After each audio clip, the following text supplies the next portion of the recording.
بسم اللہ الرحمن الرحیم۔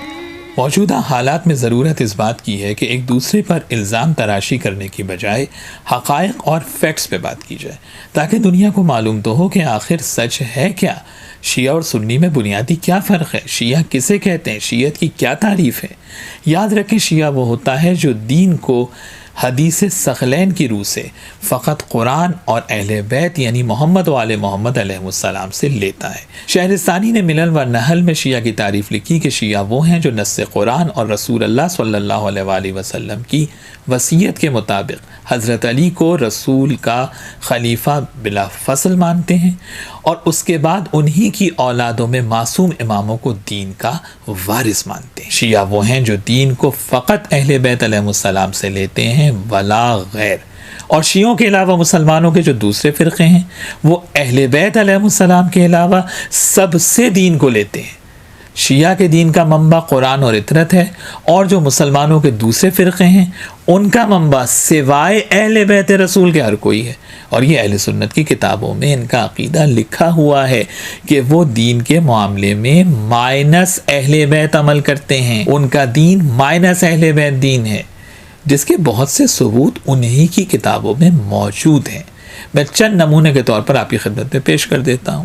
سب سے پہلا التبصرہ فی اصول الفقہ، ابو اسحاق متوفی 476 ہجری۔ دیکھیے کیا لکھتے ہیں، اتفاق اہل بیت رسول اللہ لیس بحجہ، اگر اہل بیت رسول سب مل کر بھی ایک بات کہیں تب بھی وہ قابل قبول نہیں ہوگی۔ اور اس کے بعد دیکھیے کیا لکھا، وَهُوَ مذہب المعتمد والحق الابلج ورائے الجمہور، اور یہی ہمارا مذہب ہے اور ہم تمام اہل سنت کی متفقہ یہی رائے ہے۔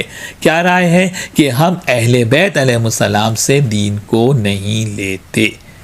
میرے سادہ لو سنی بھائیوں، یہ ہے آپ کے دین کا اصل چہرہ جو آپ کے مولوی آپ سے آج تک چھپاتے آئے ہیں۔ دوسرا حوالہ البحر المحیط، بدر الدین زرکشی کی کتاب، یہ شافعی ہیں اور متوفی 794 ہجری۔ انہوں نے بھی یہی لکھا کہ اہل بیت کی بات ان کے لیے حجت نہیں ہے، اور پھر آگے دیکھیں کیا لکھ رہے ہیں، ڈیٹائی تو دیکھیں، لکھتے ہیں کہ اہل بیت سے مراد علی، فاطمہ، حسن اور حسین ہیں علیہ السلام، اور اگر یہ سب مل کر بھی ایک بات کہیں تو وہ بھی قابل قبول نہیں ہوگی۔ یہ ہے اہل سنت کا مذہب۔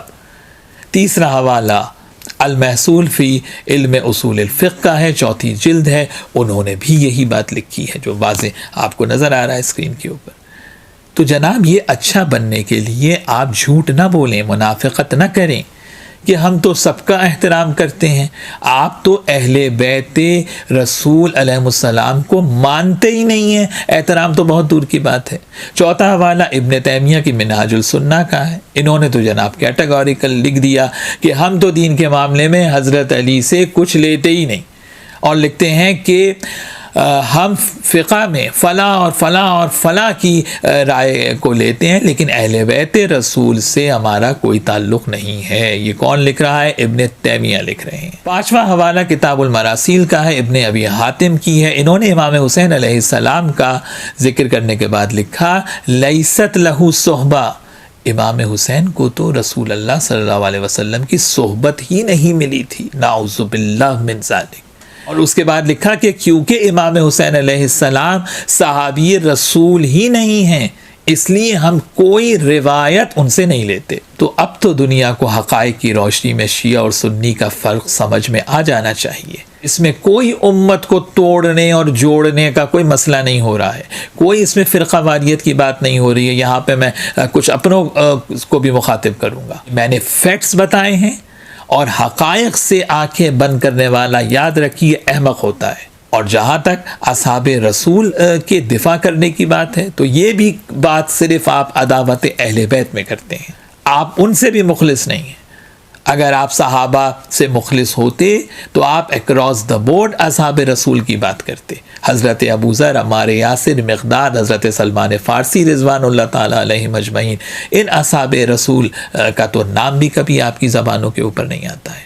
تو یاد رکھیں جب بھی شیعہ کا تصور آئے گا تو فوراً اس کے کانسیکوینسز میں یہ بات ہے کہ شیعہ وہ ہیں جو سوائے اہل بیت کے کسی سے دین کو نہیں لیتے.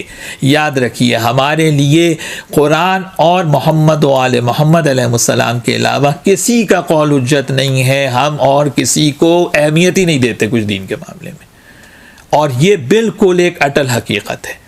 اب اس سے بھائی آپ کا نکاح ٹوٹے یا کچھ بھی ہو، شیعان حیدر کرار الحمدللہ اس وقت پوری دنیا کے اندر موجود ہے. دنیا کا کوئی حصہ اس وقت ایسا نہیں ہے کہ جہاں پر مولا علی علیہ السلام کو خلیفہ بلا فصل کہنے والے اور مولا حسین کا ماتم کرنے والے موجود نہ ہوں. الحمدللہ.